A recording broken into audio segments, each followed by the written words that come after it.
খর বিজি যার গই তো হয়তো দুরু মারার খাল হয় 3 বারে দিয়ে এই খাল এই মরে গিয়ে গে ফটিক দুরুম খাল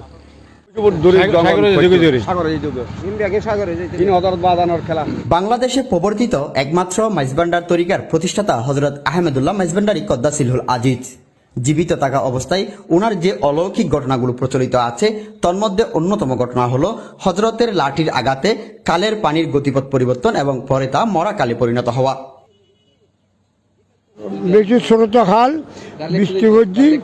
এইসব মেয়েদের তাই লাভে গিয়ে গো সাজা খাওয়ার বিজি যার গই আর গৌসল আজ মাইজমানের হাতের মধ্যে লাড়ি আছিল বেয়াদব রসুল্লাহ বেয়াদি করার এখন মাত্র বাড়ি মধ্যে খালন মধ্যে বাড়ি মারণ মাত্র খালিয়েন আর মিক্ষেতুন ফানি চুরি আর মিক্ষে গিয়ে হযরতের জীবনী গ্রন্থ থেকে পাওয়া তথ্য মতে হযরত আহমেদুল্লাহ মাইজভান্ডারী ওনার এক ভক্ত নিয়ে একদিন নাজিরহাট বাজারে যাচ্ছিলেন। প্রতিমধ্যে বর্তমানে দুরুংকুল নামে পরিচিত এলাকা দুরংকালে প্রচুর স্রোত ছিল। এই প্রবল স্রোতে উনি কাল পার হতে চাইলেন। সঙ্গী জিয়াউল হুসাইন ওনাকে অনুরোধ করলেন এই স্রোতে কাল পার না হলে ভালো হতো। উনি তার কথা না শুনে কাল পার হচ্ছিলেন। কিছু দূর যাওয়ার পর হযরতের পা পিছলে ওনার পরিধানের কাপড়ের কিছু অংশ ভিজে যায়। এতে হযরত অত্যন্ত রাগান্বিত হয়ে তিনি চিৎকার দিয়ে উঠলেন, বেয়াদব হারামজাদি, বেয়াদব হারামজাদি বলে ওনার হাতে থাকা লাঠি দিয়ে সজোরে পানিতে আঘাত করতে লাগলেন। হযরত বলতে লাগলেন, হারামজাদি বেয়াদবি, হারামজাদিকে পিটিয়ে দিয়েছি। এরপর পশ্চিম পাশে গিয়ে ওনার জুতা দিয়ে আঘাত করে বললেন, হারামজাদি দূর হ। এরপরে দুরংকালের গতিপথ পরিবর্তন এবং একসময় এসে কালটি মৃত কালে পরিণত হয়, যা এখন মরা দুরংকাল নামেই পরিচিত। বাবাজান গেল মন্দি যার জনের পরবর্তী বলে খদ্দুর গিয়ার বলে তুলতে বলে এদুর তুলি ফেলে গিয়ে তোলানো পরবর্তী হওয়া দেখি দুরু মারার খাল আশা দিয়ে 3 বারে দিয়ে এই বাড়ি জনের পরে দুরু খাল এপে মারা হয়ে গিয়ে গেছে বহুত বাদ্য বা জানান হয়ে গিয়ে নয়নি ওই ফড়িচড়ি খালে আছে দুরুমুর এই বইন দিল্লি আসল যে রে কিন্তু বাবাজান গেলা গড়ি গিয়ে মাইনি আর তা জেন্ডা থাকতে যে তো তাই ভাবতাম হ্যাঁ মরে গিয়ে তো বহুত ভালো হইতো অত গজ্জে কিনলে এমনি তো আর মানুষ থাকতো নো আর এলাকার মানুষ এ নাজিম নর আর খালিবা মাইদিয়ারে 100 মাইদিয়ারে জিন্দে দুরুম আছিল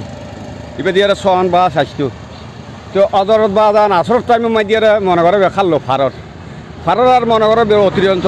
যাতে আলু দিয়ে মনে করো শিবে বদ্ধ হয়ে গিয়ে গো ফানি খত তুলি গেলার তো খালর মাইদিয়ারে মনে করো 3 বাড়ি দিয়ে আশা দিয়ে বাড়ি দেওয়ানোর লগে দূরের মারার হাল হইয়া দিয়ে মনে করে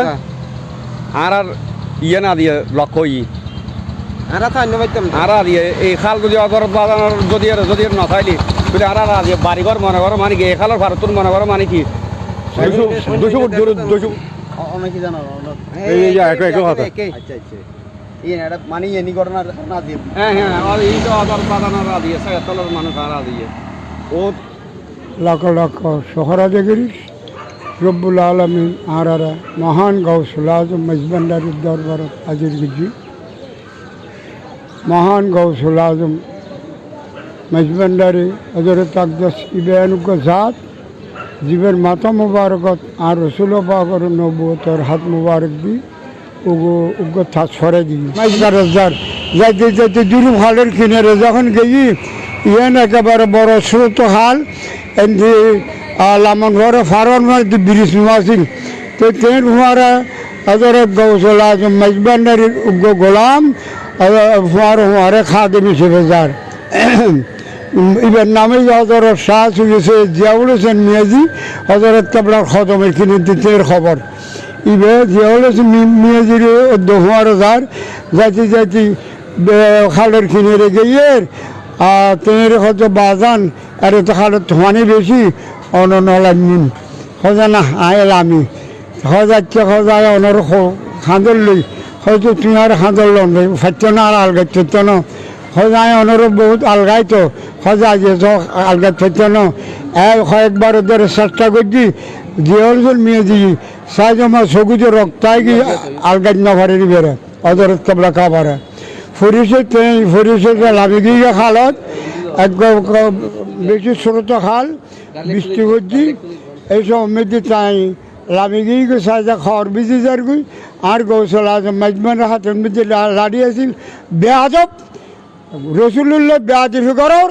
এন হনমাতুর গো বাড়ি মধ্যে খালন মেদি বাড়ি মারণ মাত্র খালি এন আর মিকে জিজ্ঞেস ফানি এর সুরি আর মিকে গেই